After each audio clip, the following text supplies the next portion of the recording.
Evening, everybody. Welcome back again to another night at the podcast. Tonight we have been joined by Pat Voss. Make sure to get that fucking right. Spelled it right. Wrong earlier. But we have been joined tonight by the Golden Knowledge podcast. If anyone's seen a couple of weeks ago, he interviewed Godless Engineer, which is what brought Pat to my attention. So you know me, I want to get to know someone, we'll drag them on. And looking at Pat's channel, it focuses mainly just on interviews from people of all different wakes and backgrounds and stuff like that. So I thought we'd get the professional on and see how the professional does it. So Pat, if you want to introduce yourself, let everyone know. Links are in the description, but go on ahead there, Pat.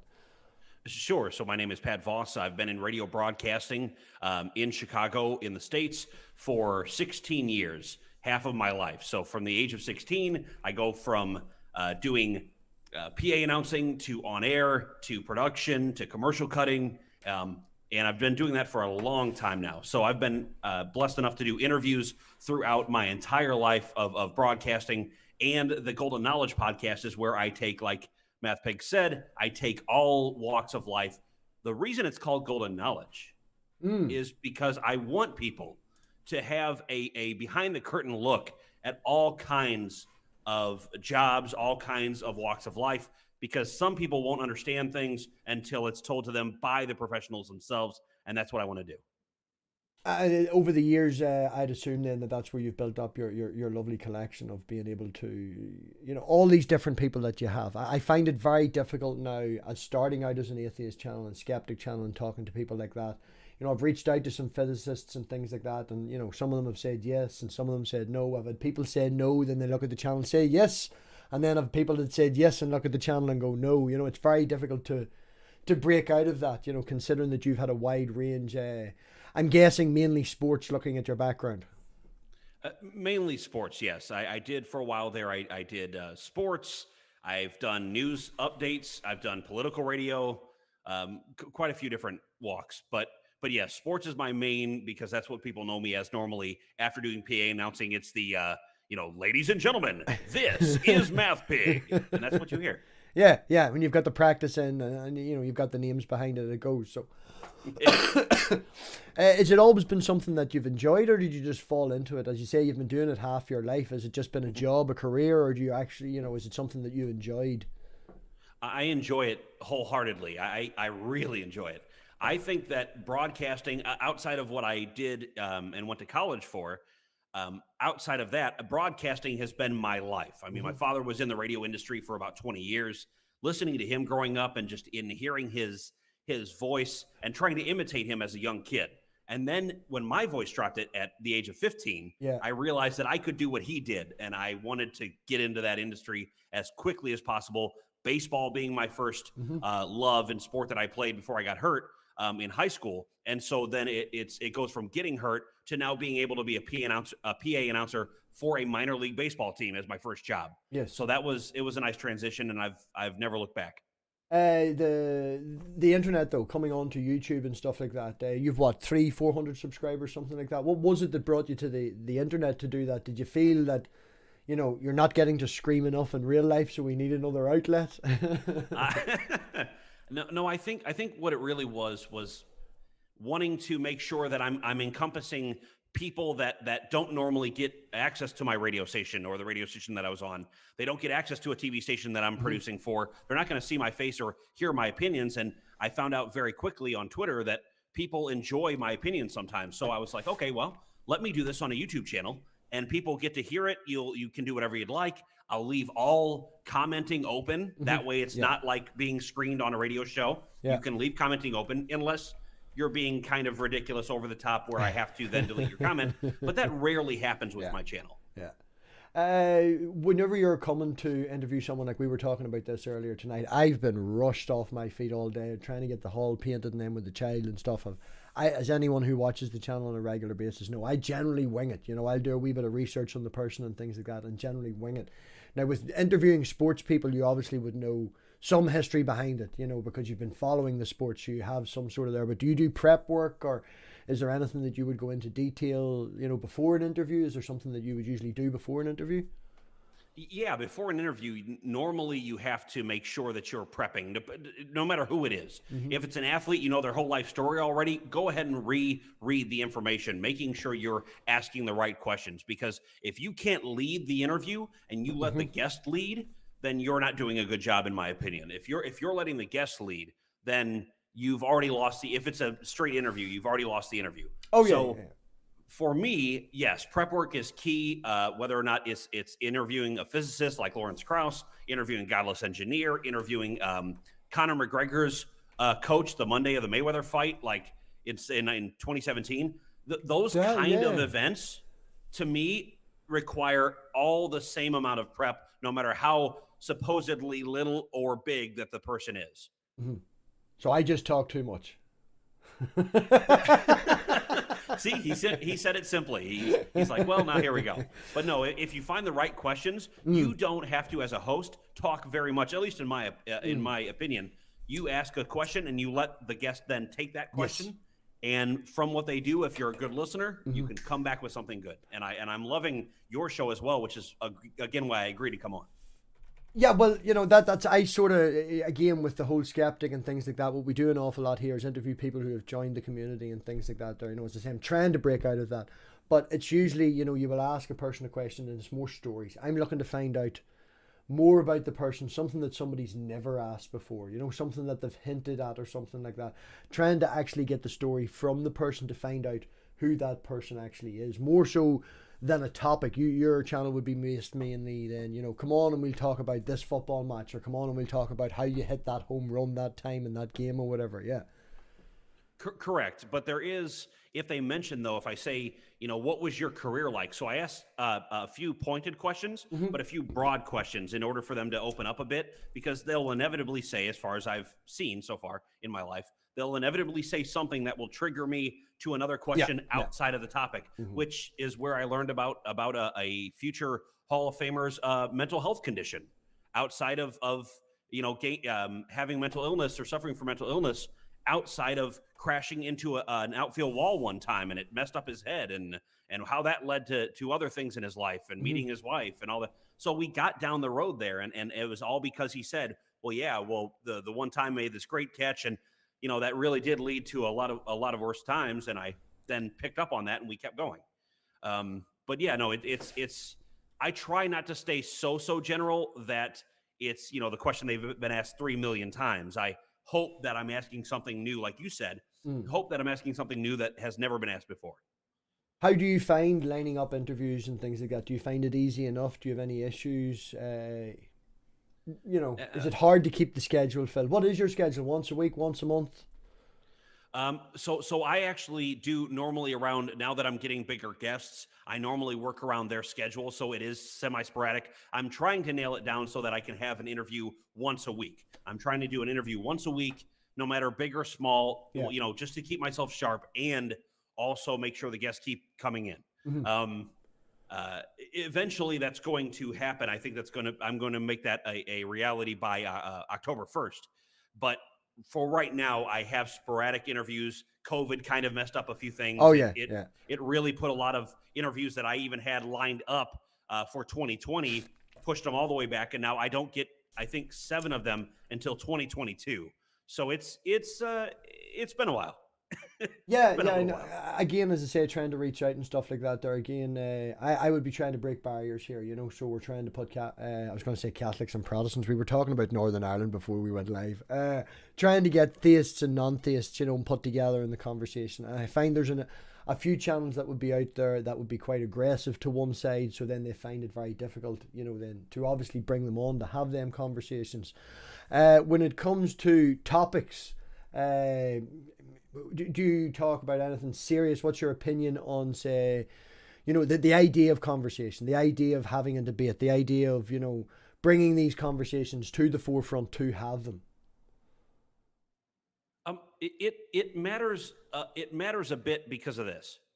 It matters a bit when it comes to when it comes to the subject matter of the interview, right? Yeah. If we're having an interview and I understand that they want to have that back and forth, and let's say they want to bring up about COVID, or they want to bring up about religion, or they want to bring up about flat earthers, or whatever it is. I'm open to talk about anything. I'm Yeah. always open to talk about anything because I don't mind. First of all, the person was nice enough to come on my show. Second of all, they felt that this issue tied to whatever it is that we were talking about is important enough that they were wanting to ask a question or get started on something, and then we get started. Yeah, so I don't mind at all. So you would be open to converse, is what I'm saying. Like, it's against echo chambers and against, bringing on people who would have different opinions and things like that. There, you would see as a good point, as a good thing, opening up conversation, having these discussions and things like that. Yeah, yes, absolutely. I think that would be a great thing to do. Do you do any controversy on yours, or is it mainly just interviewing the person with a topic? Would you pick a topic and discuss it more openly, so to speak? You said you've mentioned politics and things like that. It's politics and religion is always one of those fucking fun conversations to have. Like, well, the thing is, the political radio, that was on air. That wasn't a podcast. That wasn't on YouTube. That was on air. Yeah. So no, of course you have to abide by certain rules, and you're kind of making sure that they're not hitting you with fines for the station. But at the same time, political conversations to me were the best when I, as like, let's say, a registered independent, was having a conversation, and the two other people in the room were in the US were a Democrat and a Republican. So now you have all three lined up, and it only says, hey, we have certain views, but what can we agree on, or what do we heavily disagree on, so that we can kind of work out, our differences in that way. That way, if someone hears a natural conversation happening instead of a yelling match, I think that encourages the general public, wherever you're at, to have those conversations more frequently, rather than saying there's a few things you can't talk about, because that's not true. Everything should be subject to criticism and critique, for sure. We have a question from Luke B in the chat. Do you believe human beings are mostly good, mostly bad, or neither? Ooh, that's a good question. I think that human beings have the ability to know both. So they have the ability to have their own moral compass, right? It's not necessarily, like a God-given, but it's a societal moral compass to say, hey, for right now in 2021, what is seen as good and what is seen as bad? And knowing that there are both, do you think that we can choose to do, either one? The answer is yes, we can choose to do either one. Do I think we're more good or more evil? I'll try to answer your question, not skate around it like a politician. I think that we're more, when we're younger, we're more evil. When we're younger, we lack more sympathy and empathy, which I think make grown human beings better off. Yeah, we're a lot more selfish at a younger age. Like, I'm sorry. Yeah. We're more evil at a younger age, I think. Then as we learn compassion, empathy, sympathy, and that sinks in, I think then the majority of human beings would be more, I guess what you would say, good, subjectively, not hurting society to where we can all move forward collectively. Good answer. And you got an interesting from the person who asked it, so that thumbs up from them, But yeah, it is true. I don't think, if I could answer that question, I don't think there's anybody is mostly good or mostly bad. Everything I have an opinion of is basically grey. Nobody is one label. Nobody is one, you can see a good person doing bad things and a bad person doing good things. We're all humans. We all make mistakes. Well, yeah, we're all Homo sapiens. So we're all the same species. So if we're all the same species and we have a societal background of understanding when you come out, if we kill someone, then we're probably not going to move society forward enough, because early tribes figured this out. I mean, early tribes figured out that if we kill the majority of these other tribes that are coming into us, then we're not going to have enough workforce to build a society and build an area around so we can all be safe. It's more so now we have to do it for the good of the tribe. And that is what today the majority of people, I think, have in their mind. Good of the tribe, good of the species itself. But you do have a chunk of outliers that absolutely will do nothing but say, hey, I'd like to hurt other people, or I would like to make sure society is 10 steps behind just because I want to and I don't really care. You will find a chunk of people like that, yes. So you would be a proponent of evolution, and you're not, you're not a young Earth creationist or anything like that. No. Would you consider yourself a theist, atheist, or any of them silly labels? Agnostic atheist for sure. Agnostic atheist, and I put myself on the Richard Dawkins scale, from 1 to 7, and saying that he is a 6. Basically, he's not pure saying that there is no God, but he sees no evidence for one. Therefore, he's going to live his life as if there isn't one, saying that he would not believe in leprechauns and fairies. Yeah. That's where I'm sitting. Yeah. Have you ever interviewed anything or anybody mad? Well, have you ever had a conversation with a young Earth creationist? Or I interviewed Mark Sargent. Do you know who Mark Sargent is? Yes, I do. Right. Would you go that far, and would you interview someone like that? Yes. And not because I was there to make fun of them. I would interview them because I want them to say why they think things are the way they are, whether they're young Earth creationists, whether they're flat earthers like Mark Sargent, whatever it is. Yeah. As long as you're getting your ideas out there, I do believe in freedom of speech. As for here in the U.S. at least. I know a few countries that don't necessarily hold that to highest regard, but here in the U.S., I do believe that freedom of speech does mean not necessarily that you can say just anything, because that kind of travels into certain territories. But as far as having an opinion on the shape of the earth, if you have one, fine.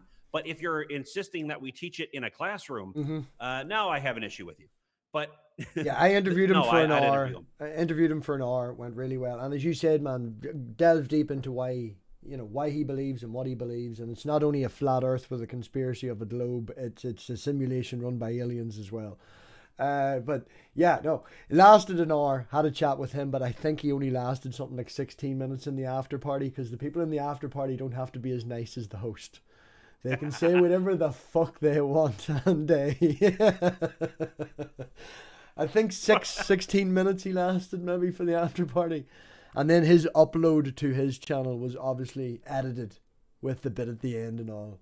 Removed, of course, but... he removed the after party. No, he removed the comments and stuff that got him... that made him want to leave. Oh, my goodness. It just sort of faded away rather than everybody making fun of him sort of at the end. And yeah, it was quite funny. He was told to suck someone's dick. It was hilarious. They called her. I don't mind. Yeah, they called her indoctrinated. She was just like, "You can suck my fucking dick." But no. Well, that's a problem. Yes. Well, the problem is when you asked about, am I a proponent of evolution? And yes, and this is the one thing, and I actually put this up on some of my social media as well. It's where science is not magic, right? Science is not magic. So when someone says, "Do you believe in science?" I say, it's not believing. It's ask someone how much they understand science in the process. Yeah. And so that's why evolution by natural selection, because there is mounds and mounds and mounds of evidence for this. It's not so much anymore, do I believe in it? When I meet like a flat earther, or I meet a young Earth creationist, normally it's the young Earth creationists that tell me I'm a shill for believing in or pushing evolution, even though their best friends in the world somehow believe in evolution too, or understand it. So yeah, no, it's interesting to see. Yeah, well, the reason that I would reach out to people like that, using him as an example, is it's not for, and there's no way in this world you'll ever change their mind. There's no way in this world that they're a very closed-minded person. And even if they did think anything different, it's their bloody lifestyle, their money, their income. They're not going to publicly change their mind. It's more for the audience, more for the people watching, and you're trying to have the conversation for them and trying to grab them, or grab one person even, and just take it from them, so to speak. Well, that's see. The thing is, when you deal with people that'll never change their mind, if they are stuck in their ways, and regardless of how incorrect they are on something, yes, it's funny for a while, and then to me it becomes sad, right? It becomes where they need that group, like let's say the Flat Earth Society, they need that group in order to feel special, instead of saying, what do I do well that could make me special as well? Well, like, what could I stand out with other than believing something and perpetuating something that is objectively false? That's what I would challenge all of them to do, and any of them.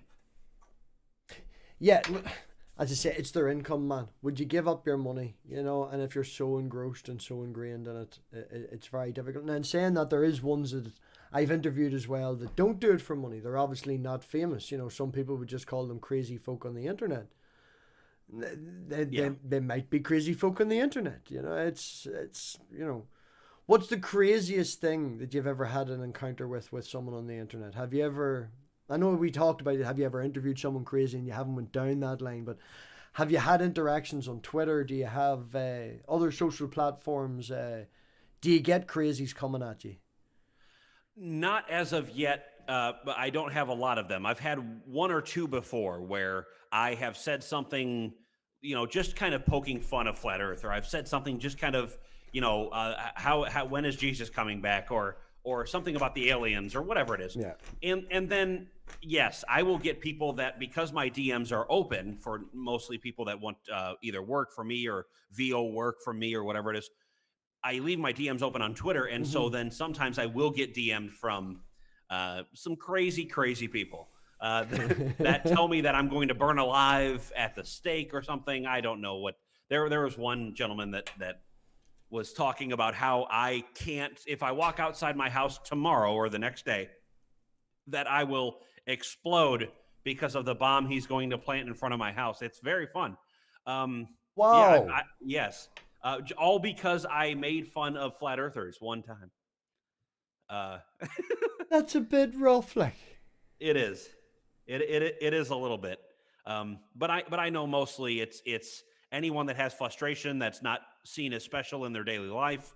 They see a way, an outlet to vent that, and they vent it any way they can, in any belief system, right or wrong, that they're holding on to. If they see it as being attacked, they're like, oh, there's my vehicle to yell at someone. So we all do need that.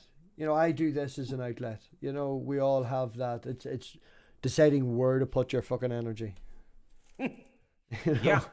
Yeah. I vent too, but not on you know, a guest of mine, or I don't vent on a person who I just had on a YouTube video or a YouTube interview. So no, normally what I'll do is I will go to either my wife, which we'll talk about something that's frustrating me, or I will go to a friend of mine and we'll talk it out. Because for me, I would rather not hold on to that, because to me, and I used to when I was younger, and this is my point about more evil when we're younger. I had that vile nature, right? It was very volatile, where I would be so angry that I would go off on the next person that talked to me that kind of looked at me weird. I would go off on them. And then I learned that's not how you're supposed to do that. You're supposed to have a relative, you know, to vent to, something good to vent to. Yeah, my mother used to call it Red Robbie. Can't talk to him. No point in talking to him. Just let it run its course. He's angry. He's doing his thing. You know, silly when we're younger. A lot more angry when we're younger. Which with age comes wisdom, isn't it? Yes. Sometimes yes. I have run into people. I have run into people that are older than me that are not very intelligent. No. So you know. Well, coming in here knowing absolutely, I don't know if you've done your prep or research or anything like that, but I'm going to flip the tables ever so slightly, and I'm going to give it to you for a couple of questions that you would ask me, Pat, because we don't really have any sort of a past or a history or a connection. We're only sort of connecting tonight. So I will hand it to you as a professional interviewer, you know. Sure. Couple of questions. Is there anything that you would like to ask me, or anything that you would like to get to know about me? Sure. So my first question would be, when you thought about doing this channel, when you thought about getting into this channel, what was the reasoning behind that? What pushed you to do that? Because there's always something behind it. It may be fun, it may be entertaining for a while, but to keep it up, to learn, like you say, with either OBS or YouTube or wherever it's at, to learn that or to have that ready, there is a commitment to it. So why the commitment? Well, the OBS and stuff came with COVID. I was furloughed, had nothing to do, so I like to keep myself busy. That would also fall along the lines of why I started this. I joined the community. I seen other people doing, you know, this, that, and the other. And not to say, oh, I'm looking at this guy and I can do it better, but everybody wants to put their own touch to it, you know. And over time, as it progressed, it became not so much a channel, but more of a community. And not that I feel obligated now, but I know that there's people there in the community that we can help. I know that there's, you know, I take joy in helping people. I take joy in seeing another person smile, and surrounding yourself with good people in the service of others. You know, it's not a bad way to live your life. And now that there's a community there and people that, you know, we sort of rally around the pigsty, you know, and yeah, we do good work here. We do good work, and I like the community that I've built around me. If you are with the people you surround yourself with, I'm happy with most of them. Was the majority of your first, the first bit of videos that you did, was the majority of those, were they based on just like atheist channel? Was it atheist, you know, based? My very was it first science based? Where were we sitting? It might even be about here somewhere. Is it even here? I wrote a script for a video. It was supposed to be an edited video, and the difference between philosophical nothing and scientific nothing. It was doing my tits in that people kept getting it wrong, so I was going to do an edited video and do that. But edited videos and all that stuff take an awful lot of work and time and effort. So I went the interview route, and the more times I did interviews with after parties, the more fun it was. And I find with interviews and after parties, more so than edited videos, just randomly pulling someone out of the air.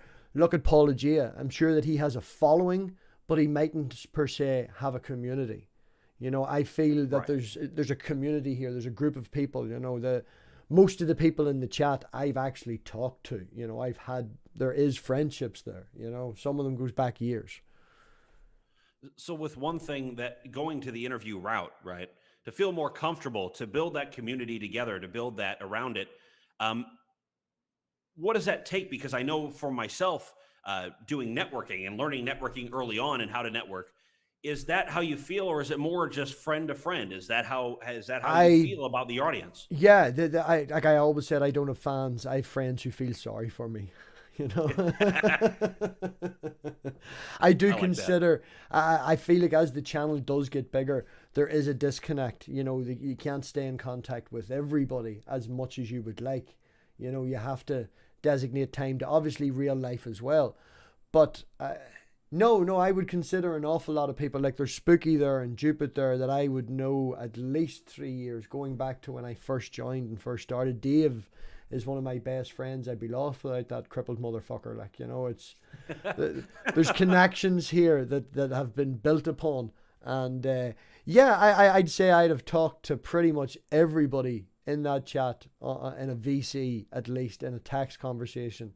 Maybe not Luke. I think Luke's the only person I haven't had an actual conversation with, but everyone else, I would say that I've reached out and talked to. Like, and see, that to me would be hard to do, especially with how I got started. I think when you get started and your start is here on YouTube, that to me would be much easier to have friends and to build that camaraderie together. Because for me, I had to start in radio where you don't see anyone. Yeah, you're not seeing anyone. You're not necessarily reading texts.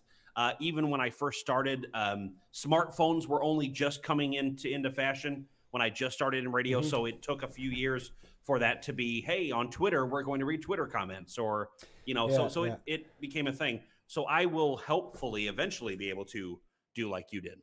Yeah, Twitter rabbit holes, man. That's where I find an awful lot of people now before I would go to bed at night. Like you, the same thing. I'm scrolling down through my feed. Godless Engineers clicked on it. He's getting interviewed by you. I'm like, okay, if he's interviewing him, he's got a podcast or he's got a YouTube channel. So I then click on your name, click on your bio. There's the YouTube channel. Go in, hit sub, back out, and send you a message. Hi, I'm you. I'm MathPig. And, you know, some people get back, some people don't. A couple of other people is like, you know, just see them on Twitter asking for help. I reach out and help. I do Discord as well. I've been doing it actually a year longer than YouTube.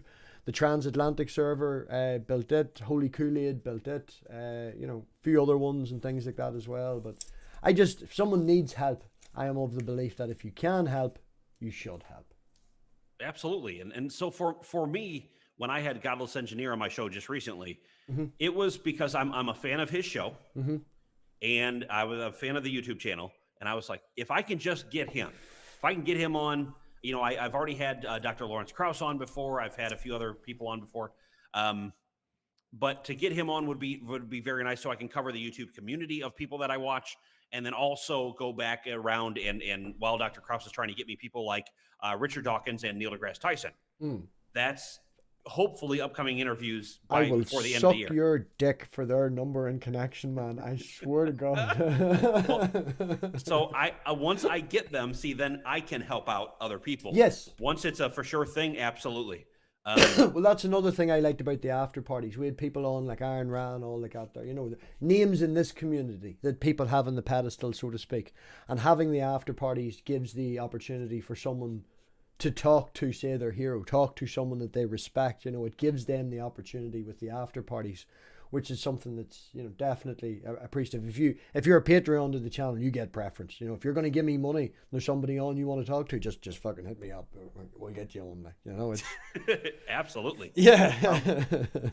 And see, that's what I like also is later on I leave. This is why I leave DMs open. This is why I put posts up on Facebook, I have my YouTube channel, Twitter, Instagram. That way, if you see the post and you want to interact, I can interact at any time. If you happen to miss the show live, you can come back, or well, it's not live, it's pre-recorded. Yeah. But if you miss the show when it airs, then come on to one of my other social media platforms and ask me a question. Hey, what about this? Oh, by the way, I saw that you asked them this. What about that? And then I'll keep going. Yeah, I'll keep going with them because I would rather be an educator and a friend, like you said, rather than just the podcast host or broadcast host that just says, hi guys, how you doing? Here's a guest and I'll see you later. Like, I don't like that. No. I don't like that view of things. Yeah, I move, what I usually do here is what we do is we have the interviews, and then I'm trying to bring back as well, and we used to do an awful lot of is open mic nights and open panel nights.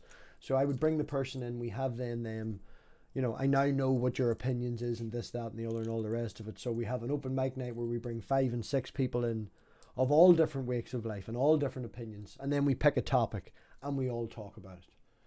You know, so you get an awful lot of different opinions coming in. There is a wee bit of moderation that needs to be done there, you know, when there's 5 or 6 people, which is slightly different than hosting, you know, trying to fucking contain 5 and 6 very passionate people. But it can be fun, you know, so it's an insight into the community as well. And every now and again, if Dave is still here and hasn't ran off, we throw people at Dave. Dave does a random quiz every Tuesday night, 9:30 UK time, which would be, I think, 3:30 for you. And yes. Mad questions, philosophical questions put in a funny way. So it's always good too to break people in and get them used to and get people out of their shell, you know.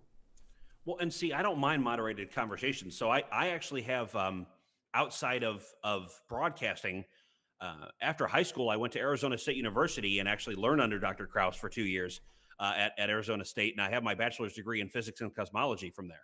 Brilliant. So when I do debates afterwards, I never moderate debates. I don't want to moderate debates. I'd rather be one of the panelists. Yeah. But I have a debate coming up here very soon. We have to get it scheduled down to a day, but we have a debate coming up soon where it's myself as the atheist.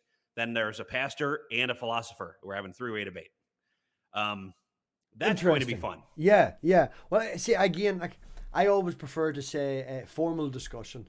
I don't like debate. Yes. You know, let's have a formal discussion where we discuss things and talk about things. But, you know, the whole idea of a debate puts it on a war standpoint. It's you against me. I'd rather have a discussion, especially in a 3-way. Yeah. Everybody screaming against each other unless it's an actual discussion. Well, that's what's going to make it more difficult is I have a feeling in this discussion that we're going to bump up against topics, and this is where I find myself in a lot of different things. You bump up against topics where you'll find yourself, the philosopher will be asking me questions, and then I'm trying to answer him while the pastor is trying to interject as a third party, and the same thing with the pastor asking questions. So that's where I'm relying on the moderator, the owner of the channel that we're going to be doing it on. Mm-hmm. I'm relying heavily on the moderator to make sure that we're sticking, you know, answering a question and then letting the next person ask one if they have one, rather than interrupting. Do you know of presuppositionalists? No. They presuppose God. Okay. Yeah, from the get-go. So it's very philosophical conversations, but it's all presupposed God of the gaps bullshit. And there's a couple of them out there that would just drive your fucking head away, man. That is not possible. I'm just thinking of Asshole 104. We don't even say his name here in the channel to give him the attention. We just call him Asshole 104. But like asking a question and moving on, it doesn't happen. There's some people are just Yeah. Fucking shit out of luck there, man. Yeah, and that's why I would do so before I accept to do any kind of interview. I have to look at their background as well and Mhm. see if they're the ones that are going to be interrupting me as I'm asking a question, making sure that they're actually answering the question, sticking on topic, making sure they're not dodging half the time.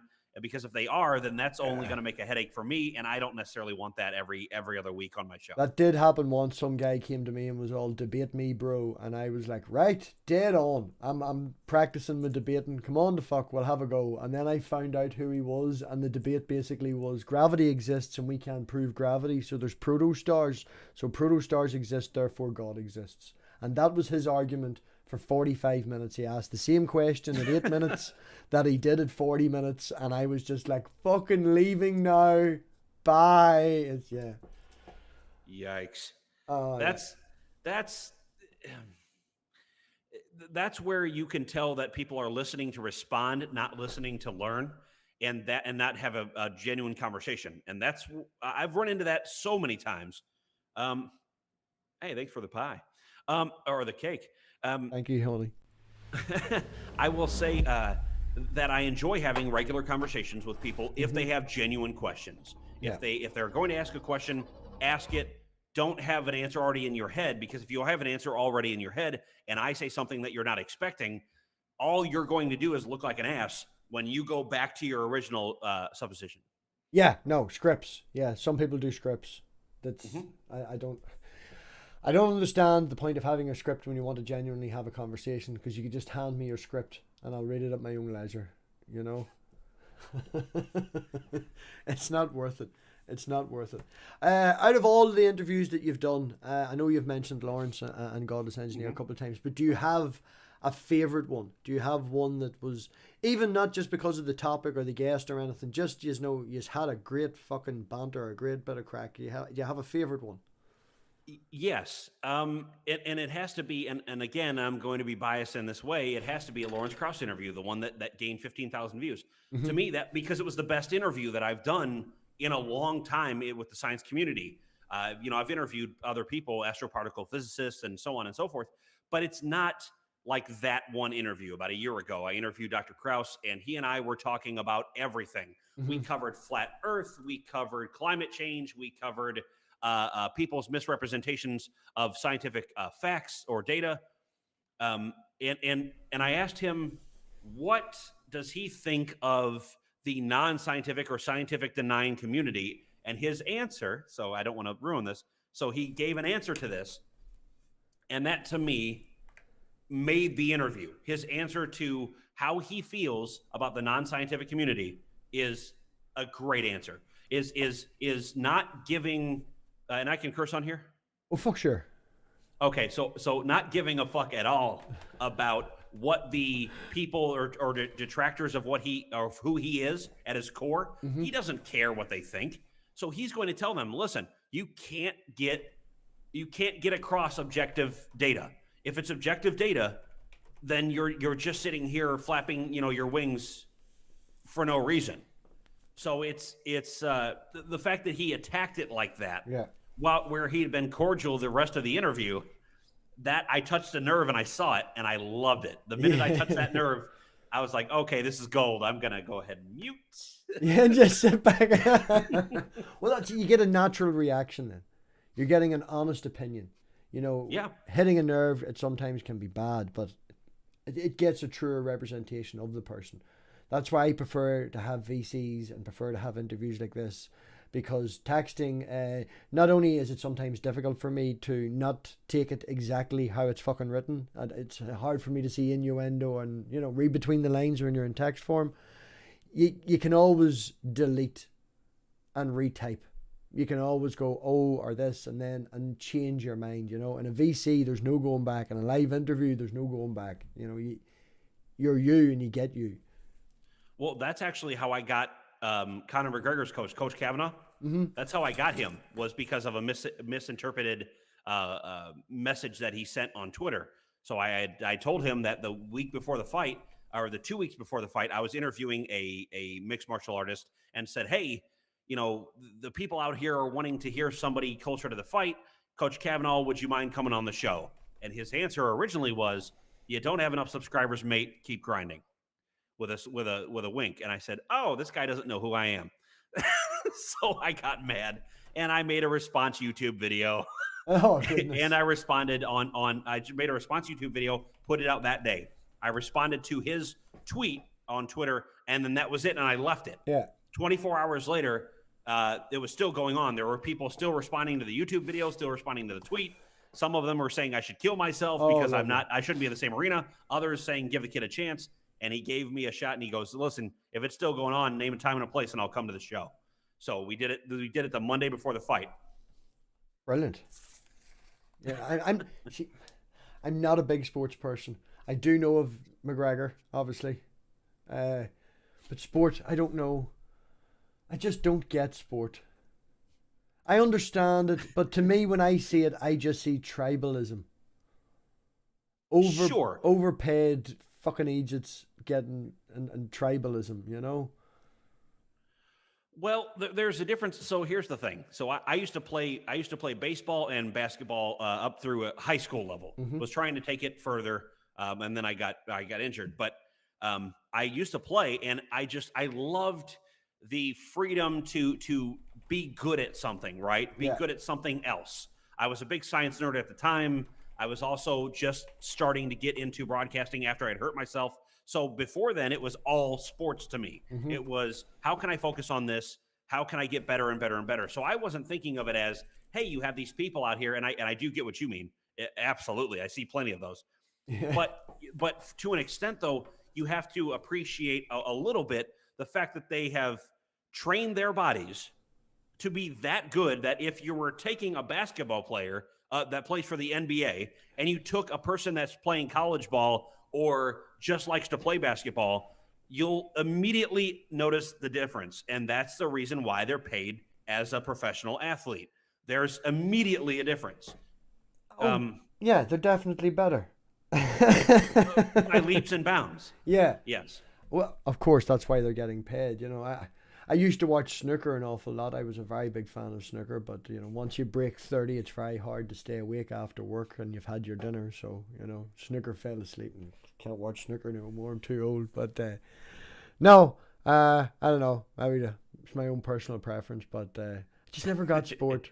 You know, I can understand people's drive, and you know, it gives them something to, I wouldn't say look forward to, or something to cheer for. You know, it's, I don't know, it feels like it's a hole that's being filled by something very empty. By not everybody, you know, some people watch football or whatever and they get on with it. But you know the people I'm talking about, they're like, my fucking team. You know, them people that take it really seriously. It's like, man, go and get laid or something. Like, you know, get out a bit more. It's... Well, what's funny is that as I feel the same way, and this is the weird part, right? I'm very contradictory in this way. Mm-hmm. I feel that same way, and I do it for the love of the sport itself, of playing it, to have a good time, watch a game. I get to relax for a little while, take my mind off of whatever's going on, and then I go back to my day. But as when I was in full-time radio broadcasting as a sports commentator, yes, I was serving those people. That's the audience, this is my whole day, and this is the only reason I get paid is because they tune in. So I'm very I feel you capitalist society. Capitalist society, man. Do what you need to do to get fucking paid. You need to get paid. Like, you know, it is what it is. But yeah, them guys that's at the very end going, go! That's you. We're all blaming you now. Yes, and that's the problem is that while I'm feeding that type of personality, I also then like to relax. Like my wife and I, for this back here, what's behind me is a house divided. So here in the States, you have the Chicago Cubs and the Chicago White Sox that are in the same city, baseball teams in the same city on either side of the city. Yeah. And they play each other 6 times a year. So they just got finished playing 3 times at where the Cubs play. And my wife and I watch these games together, but we watch them just to have fun. We're having a great time. We love that this is such a rivalry between us. And we have a good time for a few days. And then we go on about our lives, right? Yeah. But some people wait all the way until this happens. And they're constantly hyping it up day in and day out. So I can't really talk about them because, unfortunately, I got paid by them for like 10 years. Yeah, they have something similar in England. They have Manchester United and they have Manchester City. I'm a City fan. I don't watch football. No, but I am a Manchester City fan. So you understand where I'm coming from with the Manchester Cup or whatever the fuck it's coming from. Like, but football hooligans over here are a disaster. What happened there? It's just, no, yeah. People like sports. People don't like sports. People like games. People don't like games. If we were all fucking different, or if we were all the same, it would be very boring. Yeah, I mean, that's what I like about the world that we live in, is that we have a bunch of individuals. Now, some obviously kind of are sheep and they kind of follow along, but most people are individuals. They have their own likes and dislikes, and those are the people that I want to get to know. Yeah, those are the people that I want to get to know, and what makes you tick as a human being. Yeah, well, that's it. We know what you believe. Now let's find out why you believe. Open it up to conversation, bringing in different opinions. The more people that we have that disagree with us, the more truer representation of the human race that we have. Yeah. I prefer to surround myself with people who disagree with me. It's a lot more fun. So can I respond to one of the comments? Oh, of course, man. The channel is yours. Go for it. So Luke said, I quit following sports altogether once I became a parent. No time, so pointless. I'd rather be passionate about something else. I get it. As from a fan's perspective, I get that. From a person who is also a parent, but also did radio and sports broadcasting, I get why they do it, because while they're excited about that and they're also trying to raise their child, I think that is excited about something to kind of take their minds off of what they see as other types of fluff, as I call it. They see the rest of life as fluff, right? So while you have the rest of life, it's all individual, right? It's all subjective. Some people will say, hey, I want this to be passionate about or happy about or excited about because it takes away from my everyday life that I might not be so happy about. And then for a majority of people in certain countries, that would be sports. Now, it doesn't have to be, because, of course, like I said, there's plenty of people that were tuning into my political talk show as well, and some of my interviews that I've done in the past that have nothing to do with sports. But it's all about finding that niche audience and making sure that you're talking with them. You're really engaging, because if you're not, then you're holding yourself to a higher standard that you don't actually necessarily exist at. You're just one of them. You just happen to get paid to do this. I just find that whenever you're a sport personality, you elevate yourself. There's very few people who have taken their money and taken, the stature of what they've gained and used it to come back. I think there was that basketball player that built a school in his old community or something. Say it again? I think there was a basketball player or some sports star or whatever that built a school and provided for his community. Oh, LeBron James. Yeah. LeBron James. Yeah. LeBron James, yes. So that there is some people out there that do good work with their money, but for the amount of money that they're getting and the stature and the status that they have, they just want more. They don't do anything with it, Yeah. Well, and that's where I'm kind of drawing a weird line between, right? Because you look at it where if you're an athlete, like if I'm an athlete and I'm in LeBron James' position, will I take my $100 million or will I take my millions and millions of dollars and invest it back into the community I grew up in? Or do I take it and invest in, other charities, other avenues? Do I go and make sure that my family is taken care of, that my great grandkids are never going to have to work a day in their life if they don't want to? Am I going, where do I want to invest this into? Because I feel that it's still investing it into something, a lifestyle period, regardless of where it's invested. But I think that it looks better optically if you're investing it in the school like LeBron James did and things like that. Well, yes, it looks better optically because, it's a good bloody thing rather than buying 6 Lamborghinis and having them all the same colour or something lined up in your garage. It's a nice achievement, but, it obviously optically looks better to help them. But it also comes down to the actual will of the person. And, it's, I see an awful lot on Twitter as well. It's like, oh, I see you're having this sort of bad day. If you ever need me, reach out and all the rest of it. And they're never there. It's just because you said this one thing and that one day. There's an awful lot of people say and don't follow through. And when money would be getting involved and stuff like that, LeBron James, as I said, did follow through. There's that character that comes with a person. You know, when you get that sort of money, there's a character that comes with it. Not just optically, because you could be a cunt and buy a school, you know, but there's a character that comes with that sort of person, with giving it away, that I feel is lacking in the higher paid sports professionalism. Oh, for sure. For sure. That's why they're so wealthy, or they're so rich now, because they have chosen not to give it away, and they do have those couple Lamborghinis, and they have the mansion, and they have the supermodel girlfriend or whatever it is, and she's expensive because you have to take her out on $500,000 dates. So yes, there there are things that get in the way, that yes, ego can take over. Yeah. Absolutely, ego and pride can take over, and then you don't help out others. But for me, yes, if I was in a position like you would say too, as well, if we were in the position, I feel that it would be easier to say, I know what I can budget for and what I would like to have, and then what's left, Yeah. put money into savings, and then also making sure that my community is well serviced. No, definitely. I would like to think that I would be of the same mindset as well. Yeah, I think we've been having a good banter. Good crack. Sure. Is there anything else that you would like to say, ask me, or does anyone in the audience have any other questions for the Golden Knowledge Podcast? Yeah, if you have any other questions, I would say ask now. And if what I want to say though is the Earth isn't flat, and Mark Sargent can suck a dick, and yeah. It's people that get in the way. It's people that get in the way. And then this is why I spent my life outside of broadcasting, speaking to physicists, speaking to biologists, chemists, virologists, trying to make sure that I'm as educated as I can be on certain topics. Because once I start talking about them, or I get into a conversation, I need to know semi what I'm talking about, rather than just spewing off at the mouth. So I want to make sure that I'm theirs.